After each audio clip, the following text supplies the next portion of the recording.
Okay. So, ayan. I'm Tony Abanyo, one of the leader po sa Easy Commerce and team head po ng Team Champions. So ngayon, ako po yung mag explain ng ating Easy Commerce business presentation. So, yan. Kinig lang po kayo, no? And sa dulo po, doon nyo po ibigay po yung mga question nyo po. So, yan. Start na po tayo. So, ang pangalan po ng ating company ay Easy Commerce. So, sino po ba si Easy Commerce? So, ito. So, ang head office po natin sa Ortigas, okay, katabi po siya ng Robinsons Galleria, Ike Burgundy, Empire Tower. So, yan. Unit 1204A. So, kung gusto niyo pong magpunta po sa head office po natin, gusto niyo pong personal na malaman po yung ating business and makita po yung mga products. So, pwede po kayong welcome na welcome po kayong magpunta sa office. So ngayon, ito po yung ating SEC registration, license to operate. So kompleto po tayo sa ating mga legalities. So ito po yung ating president, si Sir Romel Ballesteros. So sino po ba si Sir Romel Ballesteros, no? Isa po siyang friend ko po, no, personal friend ko po siya. That's why nagtiwala po tayo. So kilala po natin na talagang maayos siyang tao as well. Matulungin po siyang tao. So sa ngayon, isa po sa dahilan bakit din po nagtiwala din po kay Sir Romel. So nakita ko po talaga yung kumbaga yung performance niya sa mga company na pinasukan niya, sa mga multi-level marketing, sa sales. So lagi po siya nagtatap sa lahat po ng mga pinasok niya na company. So ngayon, ang pinaka-last na tinrabaho niya ay yung e-commerce. So doon po siya din kumita ng malaki. So that's why nag-create po siya ng company para matulungan po yung maraming Pilipino. So ang gusto niyo po kasi maituro po yung easy commerce or yung e-commerce sa maraming tao ng libre. So yun po yung mga matutunghayan niyo po, no, ng libre. So ganun po kabait yan si Sir Romel Ballesteros. Okay, ano po yung pinaka-products po ng ating company? So, sa pinaka-products po ng company ay ang e-commerce tutorial. Okay, ano po ba ang e-commerce? So, ang e-commerce po, ito po yung basta sinabi mong buy and sell ng about online or online selling ng products and services. So, e-commerce po yun. So, eto, magbibigay po ako ng sample ng e-commerce, no? So, ito, isa po sa mga member din po ng Easy Commerce, so si AI Cars. So, si AI Cars, nung umpisa, nung hindi pa siya natututo mag e-commerce, so hindi siya masyadong nakakabenta. Ngayon, nung natuto siya mag e-commerce, lagi siya, ang dami niya ng benta. So, ano yun? Bakit ano nangyari? So, ito, kung makikita nyo po, no? So, sponsored. So, bakit? Kasi lumalabas na po sa Facebook yung kanyang mga binebentang sasakyan. So, ibig sabihin, yung advertisement niya sa Facebook na nakikita. So kung tawagin po yan, FB marketing. So ano po yung nangyayari kapag nag-FB marketing? Kasi pansinin niyo po, no, lahat po ng tao nakatutok ngayon sa Facebook. So ngayon, pag dyan po nakikita yung products mo, mas mabilis siyang mabenta. Kaya kung mapapansin niyo po, kahit po mga malalaking brand, so na gumagamit na po ng FB marketing. Katulad niyo po si Nike. So supposedly, di ba, ang lalabas po na sa timeline niyo, yung mga kaibigan niyo. So ngayon, ano nangyayari? Okay? Ang lumalabas po yung mga brand na nakikita natin yung kumbaga yan, katulad si Nike, ito magbibigay po ang sample, si Ford. So kapag mahilig ka sa sasakyan, so normally lalabas yan si Ford. So ngayon, security bank, kung halimbawa may bangko na about security bank or kung ano po yung bangko ginagamit mo, normally makikita mo po yan. Okay? So ganun po gumagana ang FB marketing. Okay? So yan po yung ituturo po natin, yung e-commerce. Lalong-lalo na yung FB marketing, no? So libre nyo pong makukuha yan dito kay Easy Commerce. Okay? So eto, magbibigay po kami ng sample, no, na ginagawa po sa Easy Commerce. Paano po nangyayari? So ibig sabihin, kahit po kay Facebook, makakakaroon ng tinatawag na ads manager. So magkakaroon ka ng account kay FB kung saan doon ka magkakaroon ng mga benta. Ito, account po ito ni Sir Romel, no? So personal account niya po. Ito po yung naging benta ni Sir Romel. So paano po nangyayari yan? So ito, kung titingin niyo po, no, 30 million pesos ang benta po ni Sir Romel. Okay? So paano po nangyayari yan, yung ganyang bentahan? So ito po yung ano, no? So ang kagandahan po nito, hindi pa po lahat ng products binebenta niyan. So ibig sabihin, ito po yung mga products na ipinapakita yung kumbaga pag-a-ads niya, mangilan-ngilan pa lang po na products pero bumibenta na siya ng 30 million. So ito, kung mapapansin niyo po sa next slide, Ito, so may makikita po kayo dito na amount spent. So ayan no, Ads Manager Facebook pa rin po no, adsmanager.facebook.com. So ito, may makikita nyo rin po doon yung tinatawag na amount spent. So ibig sabihin, iyan po yung nagagastos mo sa pag-ads. Okay? So, ibig sabihin, kaya pala yumayaman si Mark Zuckerberg kasi doon na nagkakaroon ng advertisement. Imbis na sa mga billboard, sa Facebook lang. Syempre, mas maganda yon. Bakit? Kasi nandun na ngayon lahat ng tao. So, doon na nakatutok. So, ngayon, pero magkano yung naging gastos naman ni Sir Romel? So, 9 million. Diba? Pero okay lang yun. Malaki naman yung naging benta niya. So, ibig sabihin, nagiging malaki yung benta mo gamit lang yung Facebook o FB marketing. Kaya papansin mo, eto sure na sure ako, lalabas sa timeline mo si Shopee, si Lazada. Ito, pinakamadalas lumabas ngayon kahit di mo sinesearch, si Temu. So, ganun po tumatakbo ang FB marketing. Okay? So, ano nangyari kay Sir Romel? So, that's why everyday nagpapaship siya ng ganyan karami. Okay, so ginawa din po natin yan, pero hindi lang po ganyan katindi, no? Hindi lang po ganyan karami. Pero ibig sabihin, natuto din po tayo mag-FB marketing. Same thing po sa business po namin. So meron din po kaming business na traditional. So ginamit din po namin yung FB marketing. So nakakabenta po kami online. So yun po yung FB marketing. So kahit hindi po kami nag-share sa marketplace or sa mga friends namin, hindi namin sila sinishare, may mga benta kami dahil nga po sa FB marketing. Ngayon, kung halimbawa naman natuto ka mag-FB marketing, ano naman gagawin mo? So ngayon, pwede kang tulungan ni Easy Commerce mag-rebrand.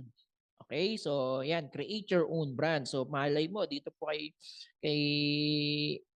Easy Commerce, magkaroon ka ng sarili mong 'di ba, produkto na gustong-gusto mo. Kasi bakit? Pansinin niyo po, diyan po yumaman yung eto sikat na sikat no, si Rosmar pati po si Glenda. So ano yun, nag-create lang po sila ng kanilang products. So ang kagandahan po niya sa rebranding natin, malit lang po yung MOQ natin. So 100 pieces lang. Sa iba kasi umabot ng 1,000, 2,000. So dito po sa Easy Commerce, 100 pieces lang. Yun po yung kagandahan dito.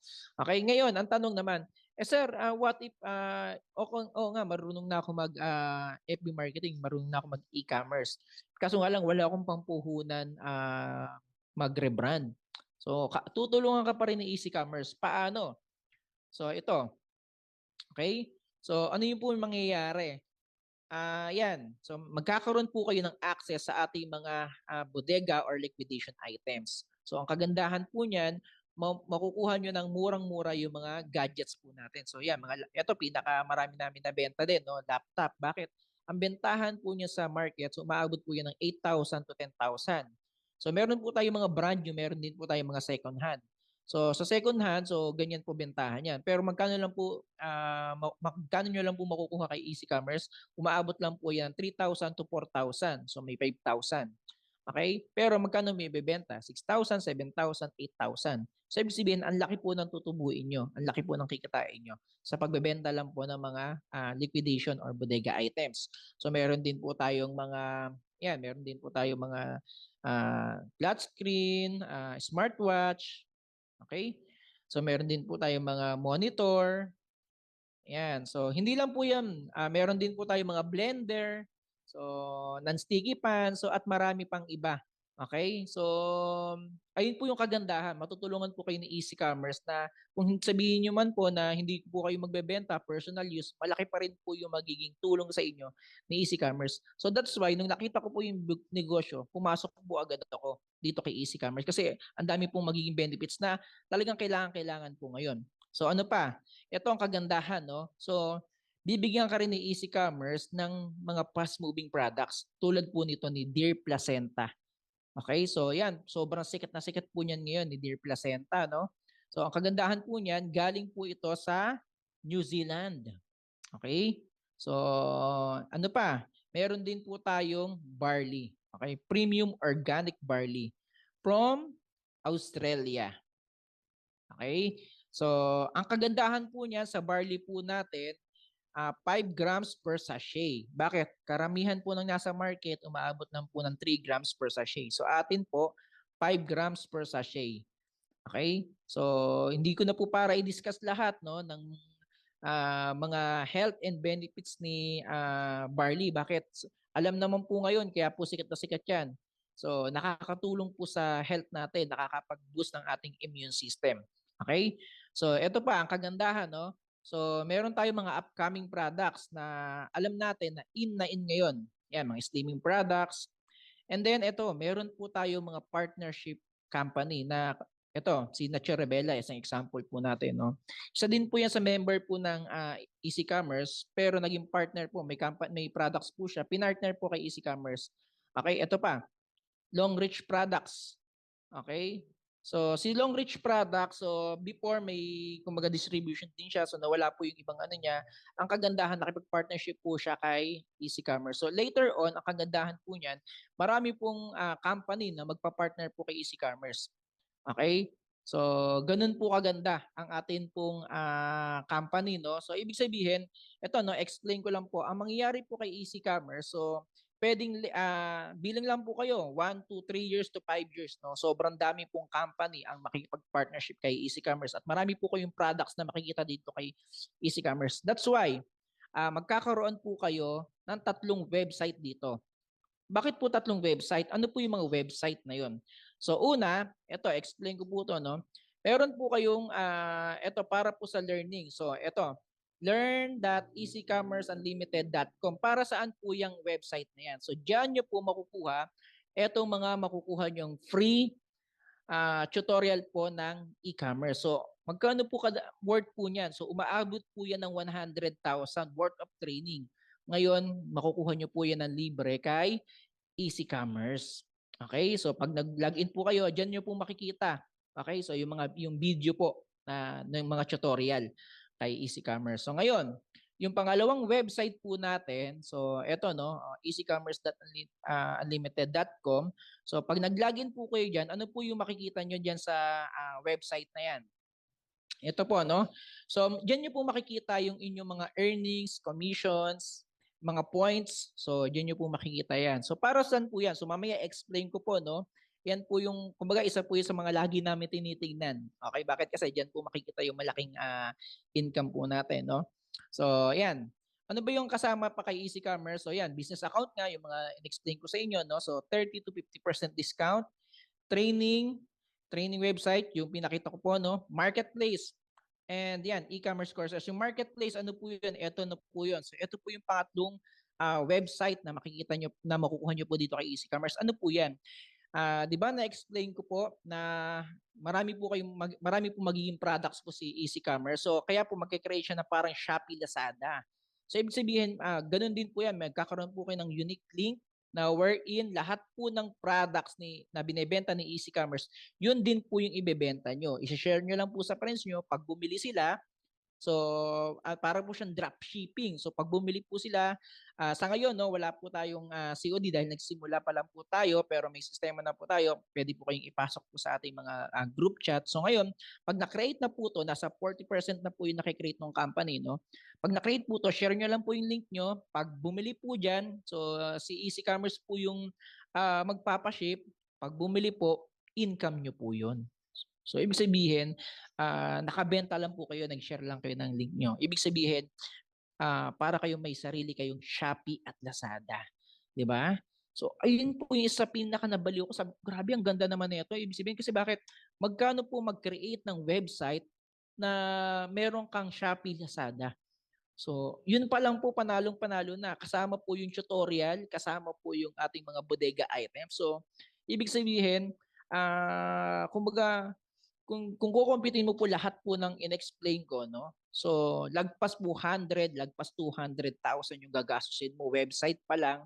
So, access pa lang sa bodega items and trainings pa